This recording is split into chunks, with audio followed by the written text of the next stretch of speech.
Politics can be a cruel game.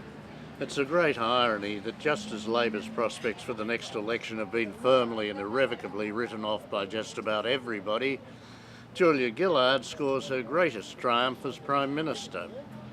And it was in her unaccustomed role of foreign affairs. Julia Gillard's trip to China has been a magnificent achievement, and even the most conservative commentators are prepared to admit it. The relationship with China has now taken on new dimensions, undreamt of 10 years ago, let alone the 30 years ago, 40 years ago, when Gough Whitlam finally broke down the barriers and recognised our great neighbour. Gillard has secured a number of breakthroughs. In defence, the Chinese now seem to accept the presence of Americans on Australian soil and are even raising the possibility of joint manoeuvres with Australian troops, something which had been absolutely unheard of until very recently. Julia Gillard has secured a place for Australia's currency to be translated directly into Chinese currency, a privilege accorded only to 2 other nations in the world.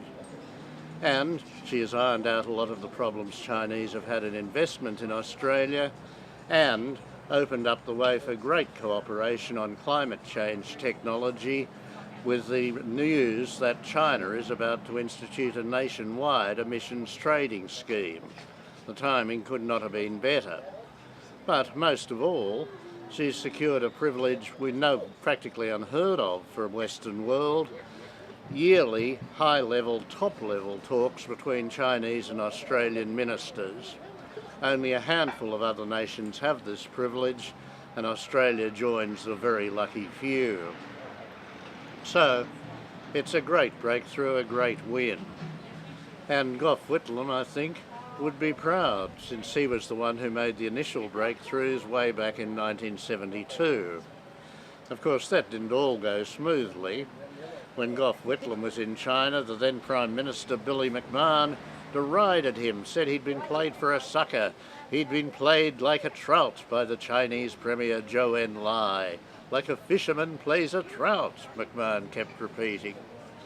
And then, of course, it turned out that Dr. Kissinger was also in China on a secret mission from President Nixon before the United States was preparing to recognise China itself. So suddenly it was Billy McMahon who was the fish out of water. And the climax was when Whitlam's deputy, Lance Barnard, issued a magnificent press release under the headline, "I wonder who's Kissinger now?" That alone made the trip worthwhile. I'm Mungo McCallum.